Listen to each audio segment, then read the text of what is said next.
Imeandikwa katika kitabu cha Zaburi ya 11 mstari ule wa 3. Ikiwa misingi imeharibika, sasa mwenye haki atafanya nini? Ndugu zangu, tusianze kwa takwimu wala tafiti za kisayansi. Badala yake leo tuanze na huzuni rohoni. Angalia ulimwengu wa leo. Angalia jamii zetu, familia zetu, tazama mitaani, hata makanisani kwetu. Kuna janga kubwa sana, lakini ukitazama kwa kina, wala sio janga la magonjwa au vita pekee. Janga la kuanguka kwa msingi wa jamii ya kibinadamu, yani mwanaume. Leo tunao wavulana walio ndani ya miili ya wanaume. Tunao kina baba ambao wanaleta pesa lakini hawapo moyoni. Tunao wanaume ambao wanaweza kumvutia mwanamke katika kila nyanja na kila eneo, lakini hawawezi kumlinda kiroho. Tunao wanaume walio na misuli lakini hawana uongozi wa kiroho. Na tunaona matokeo yake. Matokeo yake ya watoto wanaokuwa bila mwelekeo, wanawake wanabeba mizigo ambayo hawakukusudiwa kuibeba peke yao tangu mwanzo wa kuumbwa kwao. Hii inabadilisha maana ya jinsia, majukumu na utambulisho, kwa sababu picha ya mwanzo imepotea. Sasa tukijiuliza swali, je, yuko wapi yule mwanaume? Yule aliyeumbwa kwa mfano wa Mungu, yule aliyepaswa kutembea na Mungu, kulinda bustani, kuongoza kwa hekima na kusimama kama kuhani wa nyumba yake. Ndugu zangu, ujumbe huu wala hata sio hukumu, bali ni mwito. Mwito wa Roho. Kila mwanaume, kila baba, kila kijana kurudi kwenye utambulisho wa kweli kama ule Mungu aliyotupa tangu mwanzo. Katika kitabu cha Mwanzo sura ya 1 mstari ule wa 26 unasema, na tumfanye mtu kwa mfano wetu, kwa sura yetu. Baada ya Mungu kuumba dunia, hakuanza na serikali, hakuanza na jengo wala jamii. Badala yake alianza na mwanaume. Ndiyo, alianza na mtu mmoja, wala hata kabla ya mwanamke, watoto au familia hawakuwepo, wala hakukuwa na mtu yoyote isipokuwa mwanaume pekee. Na mtu huyo alipewa vitu vikubwa vitatu. Alipewa mfano, akapewa sura, akapewa na utawala. Alipewa mfano kuwa kama Mungu katika tabia na mamlaka. Alipewa sura kufanya kazi kama Mungu katika kusudi na uongozi. Akapewa utawala, kutawala si kwa kunyanyasa, bali kwa upendo na haki. Mwanzo 2:15. Bwana Mungu akamtwaa, akamuweka katika bustani ya Edeni, ailime na kuitunza. Adamu aliwekwa bustanini kwa kazi kabla ya kupewa mke, kazi kabla ya mapenzi, jukumu kabla ya mahusiano. Kabla mwanaume hujaoa, yako matatu ambayo yanatakiwa kukaa kichwani kwako. 1, paswa kujua kwamba utambulisho wako ni kwa Mungu peke yake. 2, paswa kulifahamu jukumu lako na kusudi kutoka kwa Mungu peke yake. 3, unatakiwa kutembea katika utiifu kwa Mungu. Katika kitabu cha Mwanzo sura ya 3, Adamu anaanguka, lakini si kwa kula tutunda, kwa sababu ni kwa kukaa kimya, wakati ambapo alipaswa kuzungumza, wakati ambapo alipaswa kulinda, wakati ambapo alipaswa kuongoza.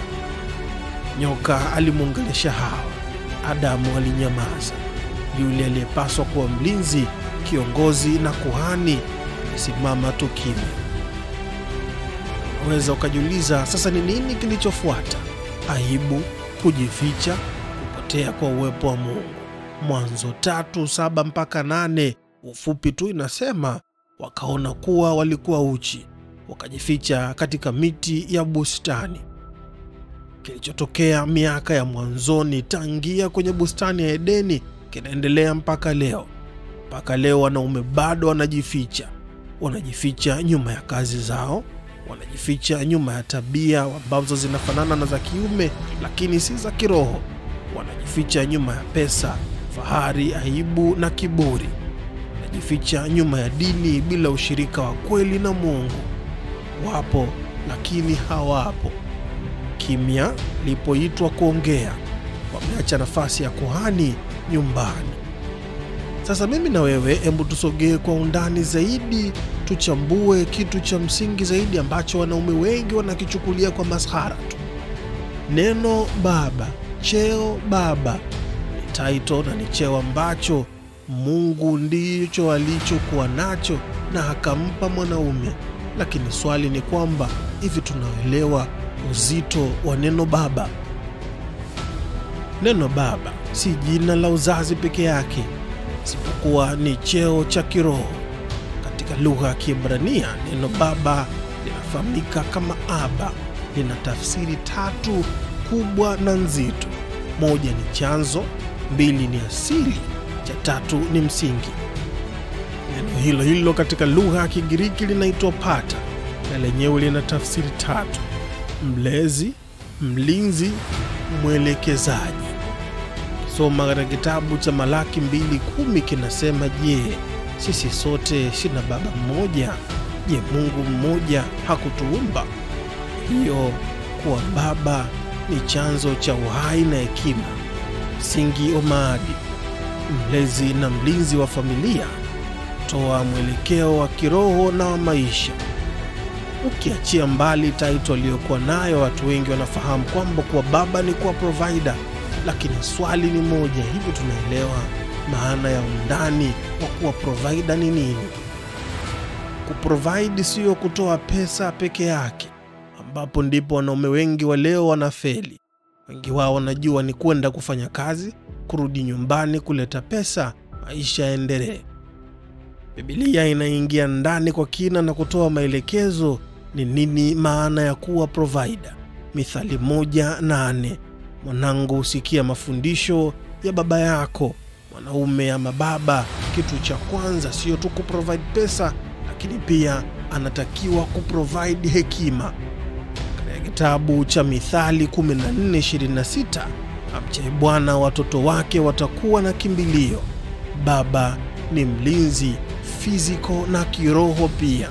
Katika Marko 1:11, wewe ndiye mwanangu mpendwa, nimependezwa nawe.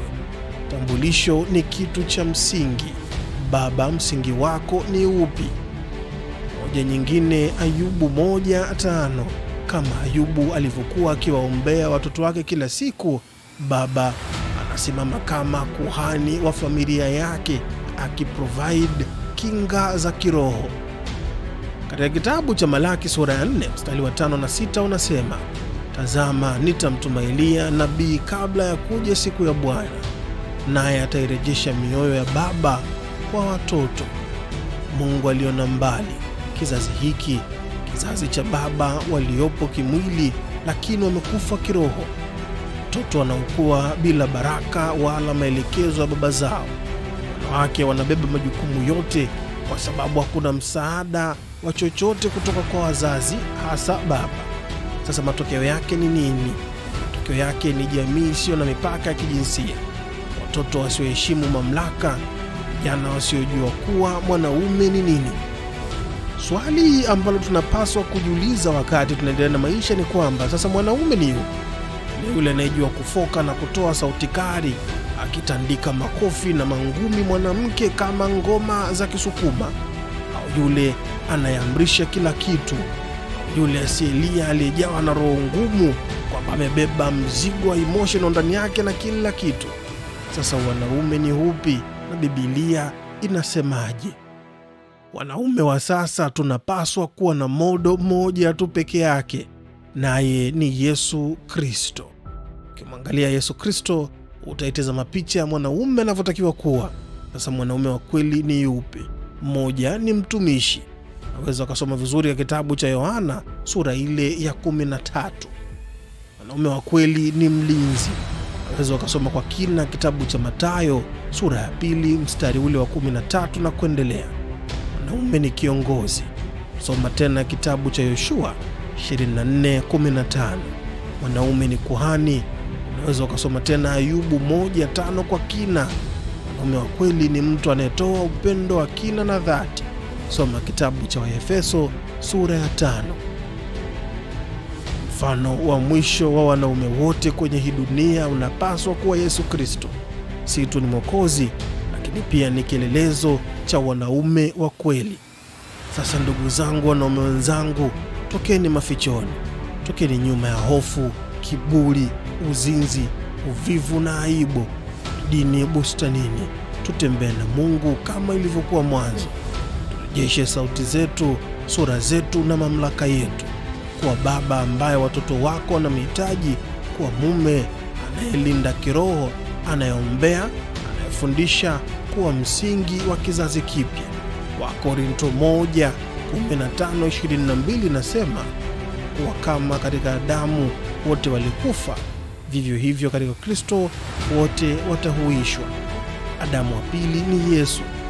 Alikuja kurejesha kila kilichopotea katika Adamu wa kwanza. Na huu ndio wakati. Wala hatuhitaji wanaume zaidi wenye sauti. Tunahitaji wanaume ambao wako kwenye magoti wakiongea na Mungu Baba kila wakati. Tunahitaji waigizaji, tunahitaji baba wa kweli. Tunahitaji sauti kubwa, tunahitaji msingi wa kweli na sauti yenye mamlaka ya kiroho. Wewe ni kioo cha Mungu. Uliumbwa kuongozwa kwa upendo, kutumikia kwa nguvu na kujenga kwa hekima. Uamsho unaanza na wewe. Najua tutazungumza na tunafahamu pia ziko changamoto nyingi sana kwa upande wa pili wa kina mama. Lakini ikiwa wanaume wote watarudi kwenye eneo ambalo Mungu aliwaweka wawepo, jamii yote itarudi mahala ambapo palikuwa sawa. Kufundisha kitu kimoja ambacho kitakusaidia mbele ya safari ni kwamba katika nchi zilizoendelea, ikiwa msingi utakuwa na ufa, projekti nzima lazima itasimama mpaka msingi urudi mahara pake. Na nguvu tulizokuwa nazo tumepoteza kwa sababu hatujui sisi ni akina nani. Hatufahamu mamlaka yetu yanatoka wapi. Tunajua kutunisha misuli, lakini hatufahamu nguvu ya kiroho tuliyokuwa nayo. Ndugu yangu, usichukulie cheo, title, baba, mume ni kitu cha kawaida tu. Ambacho ni kitu cha kawaida kila mtu anaweza kukipata. Umepewa title ambayo Mungu mwenyewe anaitumia: Baba, Abba, Father, Source, Sustainer and Provider.